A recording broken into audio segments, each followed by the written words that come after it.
Sierra was going to be able to join us. And we are recording. Okay. And now, screen share. Let me get over to, hold on just a second. I need to pop that one available and this one available. Back over to screen share. There we go. All right, here is our design foundations for our week 1 slideshow. Is everybody seeing the slideshow? Yeah. Okay, good. Yep. All right. Oh.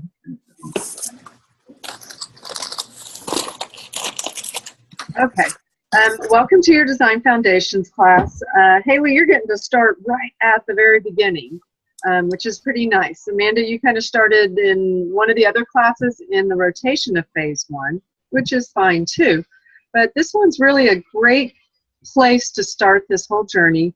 It really does begin with covering what is the designer or the design team actually responsible for within a company, and how do they know how to accomplish these tasks and stuff. So we're going to take a look at some of the duties and some jobs and stuff. We're going to explore that this week of what a designer needs to either be doing themselves or managing a team of people to get done. And it really depends on the size of the entire company as to if it's one person wearing all the hats or if there are enough employees to separate some of the duties and tasks. So a designer, it sounds like it's just such a simple thing, but believe it or not, the designer is a super multifaceted individual. And I also like to think that designers live in both halves of their brain. I'm sure you've heard somewhere along the way that one side of your brain's the logical side and the other side's the creative, emotional side. Well, I found that this was the right place for me because I feel like I use both sides of my brain and I'm comfortable on either one. Now, you may say, no, I'm more of a logical kind of person, or no, I'm totally a feel and creative kind of person. And that's fine too, because as you can see, the designer can actually be very divided and stay in one side of their brain as well. But the designer is an artist. The designer is also an engineer. They have to think, how can I make this piece of art actually into a real thing that can go onto a 3-dimensional physical body and be able to move with the body. The designer needs to get inside the head of their customer. They got to know, what is that person thinking? How do they want to fit in and be looked at within society? And a lot of customers can't just come straight out and tell you that. You're going to have to decipher this through some of the cues that they may give you. And some of your reading this week is covering that aspect of it. The designer is a manager. They've got to manage deadlines and get fabrics in on time to get things made. How long does it take to make something, make patterns? So they're managing this logistics of a timeline. But if they're also managing other people within a workroom, now they've got to deal with, are people coming to work? Are they doing their job? Are they getting done what I asked them to do? Did they do it like I was thinking, or did they get everything I was trying to communicate to them? Did they, get what I was trying to ask them to do? So there's a whole other side of it. The designer has to be a salesperson as well. They've got, one, they believe in what they're creating as the artist and everything, but they've also got to convince whoever they're selling it to, whether it's the head designer of the team or the buyer for different big major stores like Macy's or Dillard's or Saks Fifth Avenue, whatever. You got to sell your product. You've got to be business savvy. You've got to be able to make the right, strong, smart choices with the designs you go with so that you are making money, because this is a business. And all in all, you've got to be a showman. You have got to be able to present that line, whether it is on paper, on computer, in a website, if it's in a fashion show, if it's in a fashion spread. In some ways, you've got to understand this whole showmanship side. So lo and behold, it's so much like running a, let's see, 1, 2, 3, 4, 5, a 8-ring circus. I know you've heard of 3-ring circuses, but they are really running a circus, orchestrating all of this. So it's really key that you kind of understand it from all these different points of view. So now back to the nitty-gritty of the course here. To get your attendance credit, please make sure you try and attend all these lectures each week and participate in them, because I can see you if you log on and then you walk away from your camera. I can tell you're not there. Also, take a part in the discussions. The live lecture and joining that is 10 points each week towards your attendance. The forum discussions, though, are about 25 points each week. And I request that you post by Thursday. And then if there aren't any other students posted yet, then make sure you come back and check the discussion so that you can give a reply to another person's post, and that needs to be done by Sunday of each week. So to complete that part of the attendance, it's a 2-part deal where you post your initial thoughts on it and then you respond to somebody else's. And if you do actually want to respond to more than one, that is absolutely fine. These really are supposed to try and get you all kind of conversing, kind of like on a chat board or so. All right. The textbook is called Individuality in Clothing Selection and Personal Appearance. It's one of our longest titled books. And it does seem like we are covering a lot of chapters this week. Several of them are kind of short as far as the ones relating to some of the elements and principles of design, as well as I do have my lecture slideshows that kind of coincide with those, so that sort of, I think, helps so that you can read those pretty quick. But the gist of it is really trying to understand that psychology and sociology of understanding a target market. Throughout this program, we'll have many times where you've got to think about who you're designing for. You've got to have that person or that customer base in mind so that you're designing something that's going to appeal to them. It's a way of thinking that this becoming a designer that you want to go out into the world and make money at, you have to look at it from that point of view. For so many years, I just wanted to design what I wanted to wear. And that would be great. But where I was, there weren't a lot of people that would want that. The bigger market to make money at that point, and this was in the Midwest, actually right here in Tulsa, were because I was 20-something, were actually the ladies that were anywhere from 35 to 50, working in the professional businesses and stuff, and had a larger disposable income to spend on clothing. That was the largest market to sell to at that time.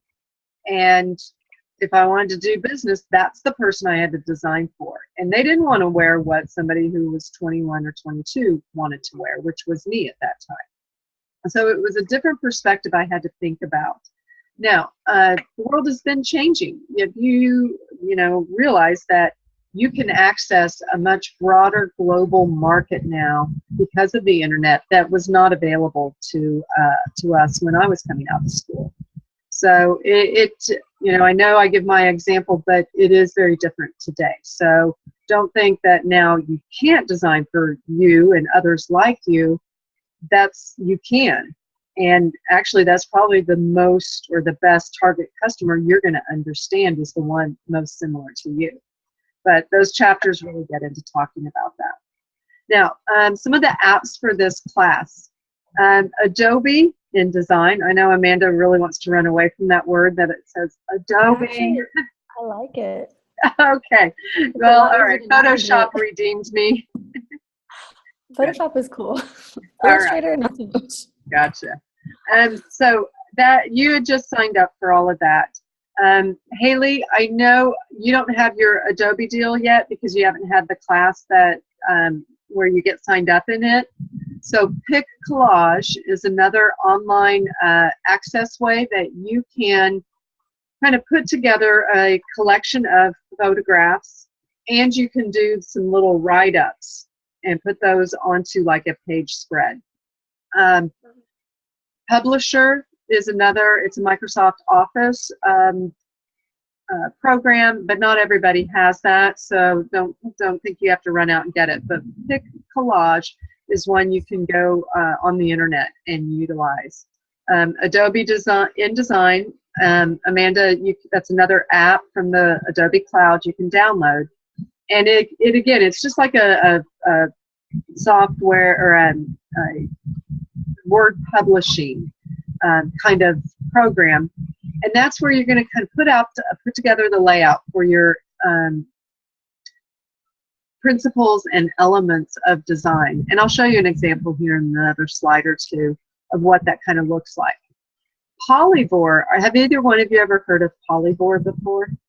I use it all the time. Okay, Amanda's been, she's shaking her head or nodding her head. Haley, if you haven't used it before, that's okay. You'll get the chance to. It is actually one we utilize in week 3, and it's kind of fun. It's like a virtual shopping or virtual put together a closet, then put together an outfit. And what you will be doing, though, when you're putting together those outfits is utilizing a lot of what you've learned. You'll be applying your elements and principles of design. You will also be using the vocabulary that you learn in week 2, which is, oh, that is a shawl collar with a trumpet skirt with a cardigan sweater. You know, you want to be able to really use your fashion vocabulary. And then in week 3 is when we look at different body types, different style personalities. So you're in the descriptions that you put together. It's kind of like, imagine yourself writing for a magazine or something, and on the magazine page where they get to put the whole outfit together, you're kind of pulling together everything that you've learned in this class to write up into the description that goes with that. So it's really kind of fun. You do not have to buy anything there. I had one student really freak out. She was like, do I have to buy this stuff? It's like $1,000. You know, if you pick the high designer items. It's like, no, please don't. You do not need to buy it. Just as if you could put together a great little outfit. So it's one you kind of have fun with, as Amanda will attest to. Our topics this week, if you've already gotten into kind of looking at them, that's great. And I think somebody had already said they were sketching and stuff. So duties of a fashion designer, and how does a designer get started on things, which is their inspiration sources. So this week we'll have you do some sketching like that. I'll let you know, though, on ground, I require my students to continue in every class adding to their inspiration sketchbooks. So they're doing what you're doing this week, every single week throughout the whole program that I have them. The elements of design and principles of design, there's an assignment for each of those. And then you're going to come up with your own little target customer and write up about that.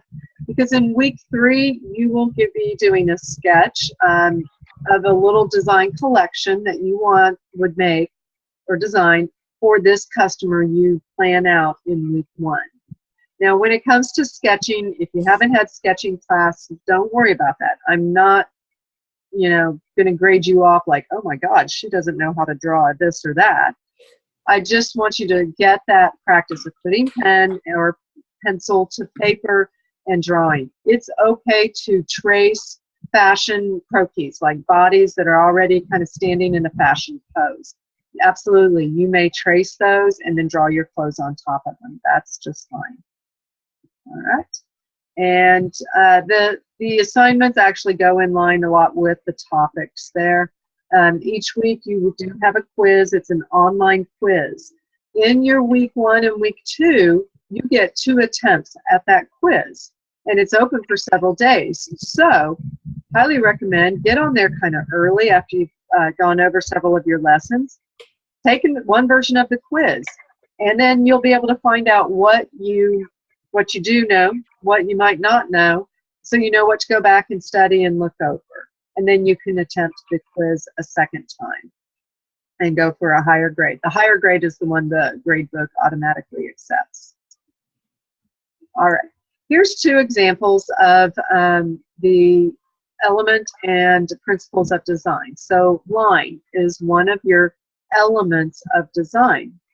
And here they provided, I think the requirement is at least 3 pictures. So they require, or laid out the pictures, and then nearby the pictures, they put a little write-up of how is that line being used in the garment.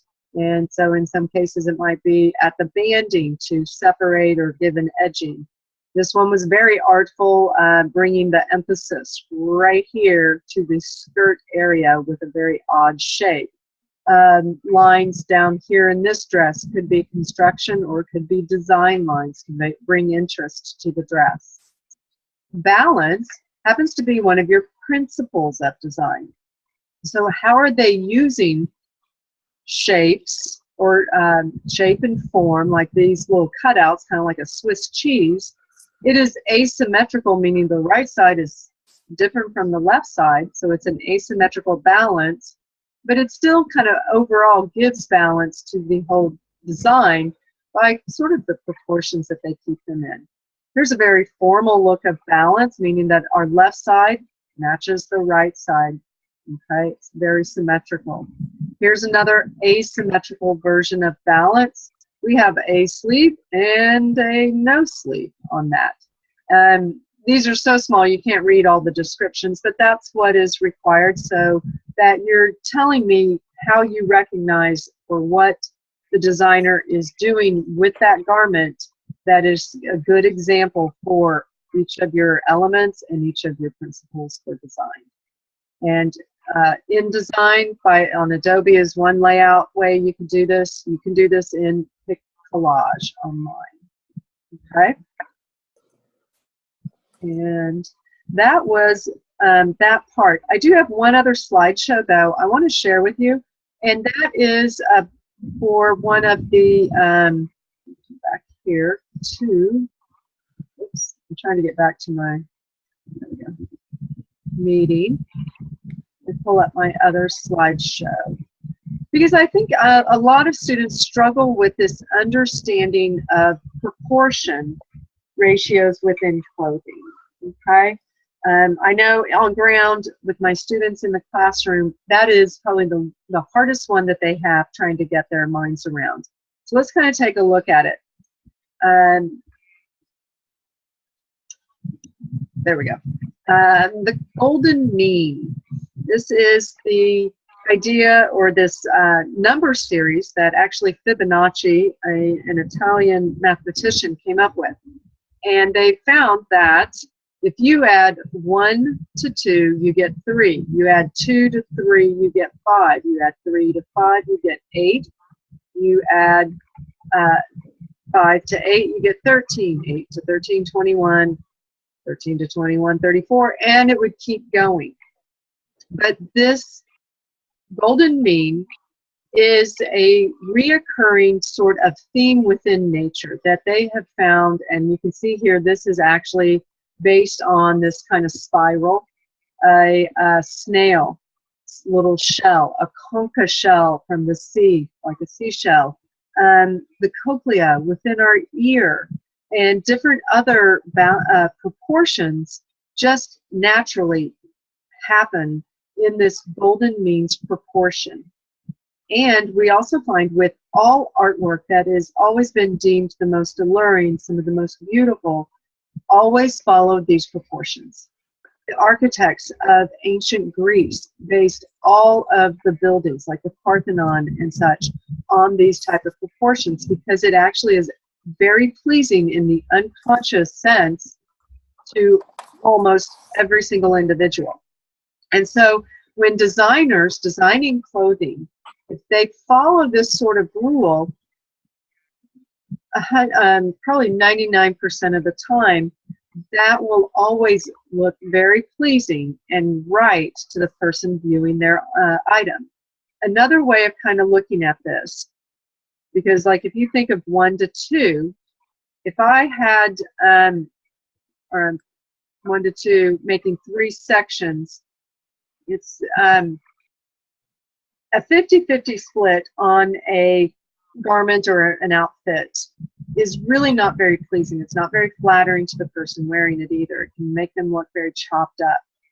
But if the top is about 1/3 of the garment and the bottom about 2/3, or vice versa, the top is about 2/3 and then the bottom section is 1/3, it's actually more pleasing.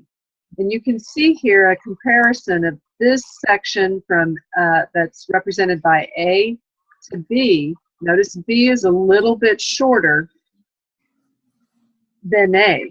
So not dividing it right at the center actually is a more pleasing look. And B is to the length of A as A is to this overall length. So how does that, again, show up? Now, within fashion proportions, we don't divide things up into 34 sections, 21. 13 is really even stretching it. So the ratios that you'll find spoken about with fashion proportions will usually be a 1 to 2, a 3 to 5, or a 5 to 8. Well, 5 to 8 would be 13 different sections. So let me show you an example of what does that really mean. So what ratio could we consider this outfit? And this is a comparison of our top to our bottom. 2 to 1. Well, a 1 to 2. okay. All right. So with the fashion one, let's think of always going from shoulders down, so that our first part of the garment, here, let me do this, is the top section is in proportion to the bottom section as the bottom section is to the whole of the garment. All right. The ratio can also be stated as a 2 to 3 or even 3 to 5, as then because you can break the sections into smaller subsections. So the first way that this was sort of broken up was a 1 to 2. And that's thinking of breaking the whole thing up into 3 sections. But I could break it up into 5 sections, designate 2 to this half, 3 to that half, or that part of it.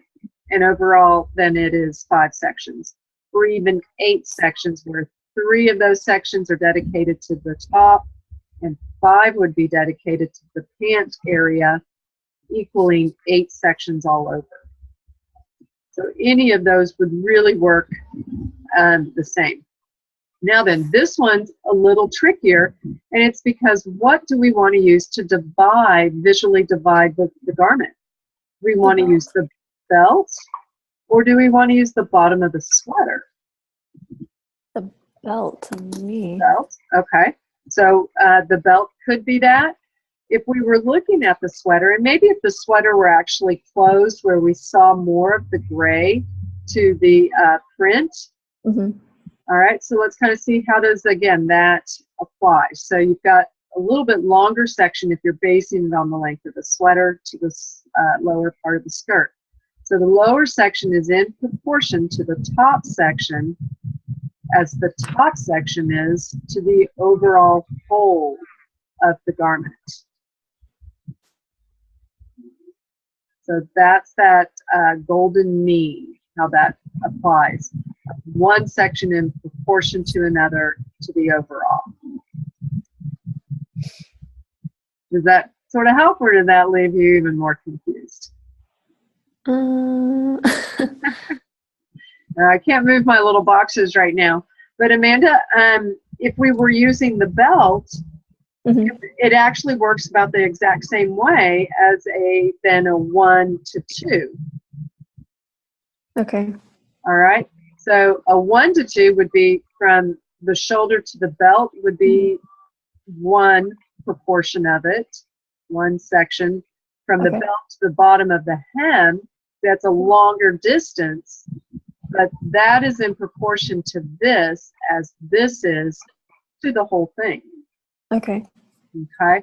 Whereas mine was set up based on the length of the sweater.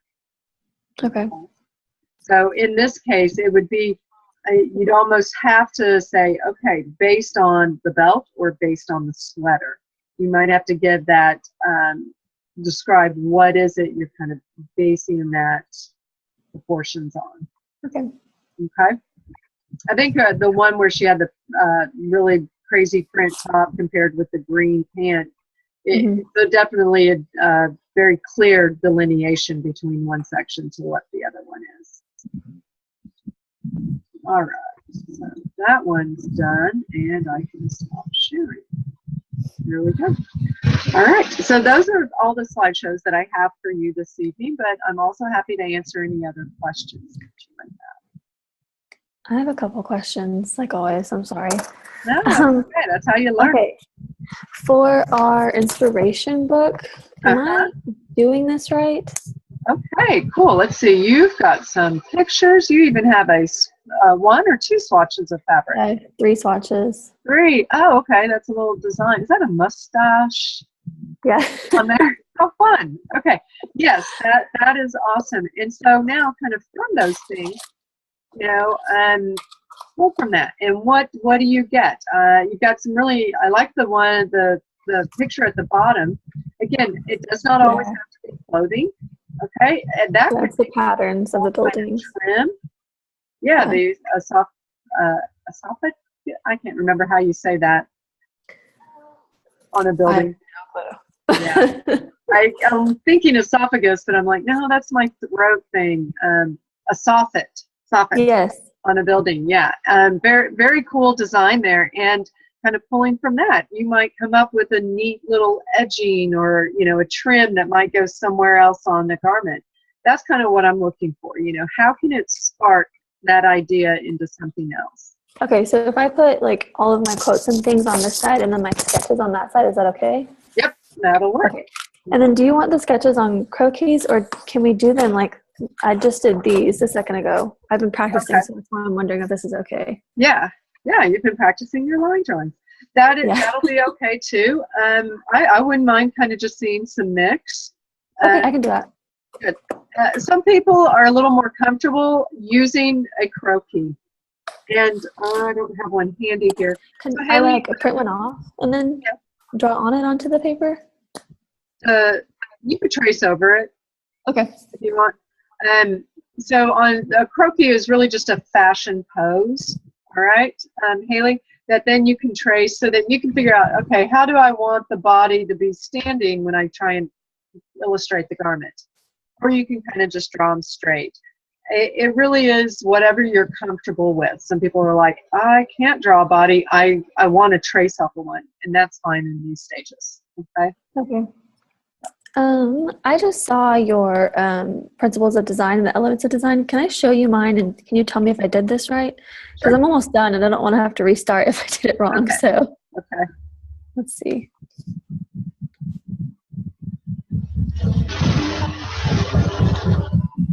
Okay, I don't know if you guys can see it.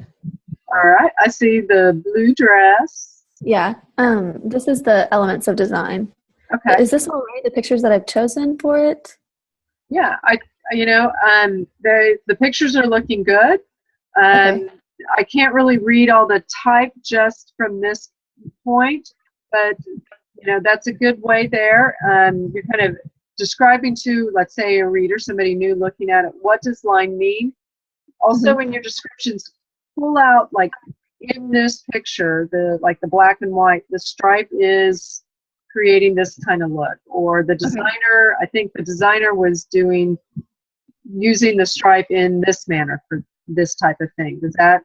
Yeah, so you don't want us to, I did the principles of design earlier today. You don't want us to describe each picture, or do you want us to describe each picture? Because it says I would like you to describe each picture. Okay. How is, in that picture, how is that element or that principle being utilized? Okay. Okay. Okay, I'm just making sure I did that right. Yeah. I have some questions about next week because I don't know if I'll be able. Here, I'll stop sharing my screen. I'm sorry. Oops. Since I don't know if I'll be able to do lecture next week because the time difference. Okay. Hopefully I'll be able to. I'll take my laptop with me and all that stuff, but I'm trying to get most of my work done before I leave, so I'm not carrying all this stuff on an airplane. Okay. I've got.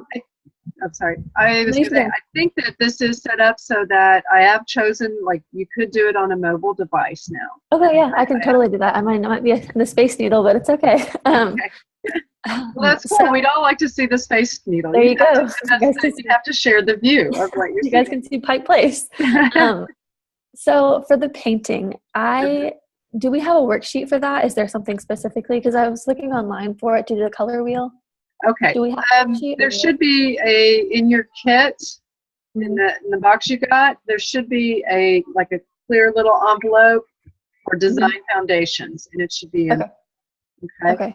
And Haley, if you haven't received your kit, it should be there tomorrow. Okay. All right.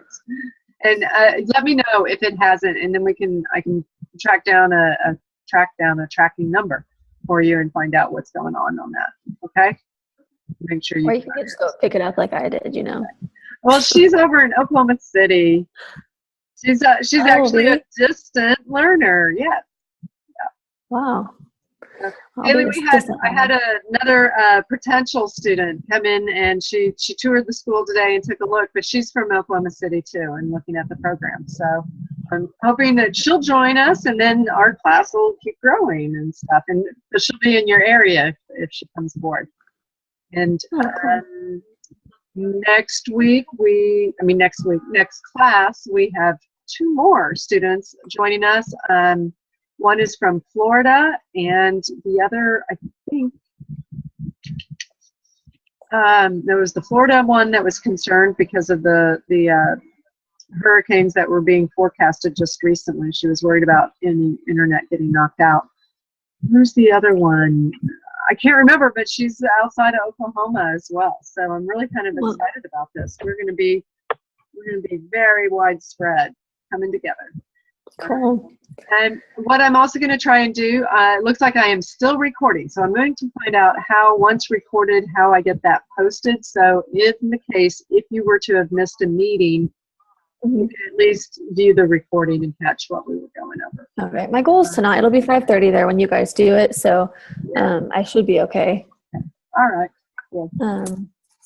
I think that's all my questions. I'm not completely sure. All right. Well, if you come up with any more, you can email them to me. Haley, do you have any questions this evening? Not right now, but if I think of it, I'll ask. Okay, definitely do that. I am still on the free version of our Zoom, so just to let you know, we might get cut off here in a few minutes because it only allows us about 30 minutes on our meeting times on that. And so, yep, if you have any questions, definitely email me, and that's about it. Okay, and then next week the color terms worksheet will be open on Monday, correct? It says Monday the 17th. Yeah, tell you what, I can go on and open that now if you want to try and get in and do that earlier. Okay, because I was going to do it Monday. I leave on Tuesday morning at 5, so I was like, I'll just do it Monday before I go. Okay, you want to just do that? Yeah, whatever you want to do. I've got almost everything done. I'm pretty proud of myself. I'm proud of you too. I appreciate you working on the front end for that. It makes it a lot easier than trying to come back and get all caught up. So, yeah, I'll be gone part of week 3 as well, so I'm trying to get the Polyvore stuff done as well so that I have that finished. And then all I have to do when I come back is the quiz and lecture, because I'll be back Wednesday night. Okay. All right. So. Well, awesome. You have a safe trip and have fun. Yeah, thank you. Okay. Thank you. All right. Bye. Bye. And Haley, thank you for joining us tonight. Yeah. Okay. Cool. Well, yeah, I'll kind of check in with you tomorrow and see, did your kit arrive? It should tomorrow at the very least, because I know we're even though we're in different cities, we're pretty close still. So yeah. It'll get there. All right. Well, thank you. Okay. Well, you have a good evening. Bye.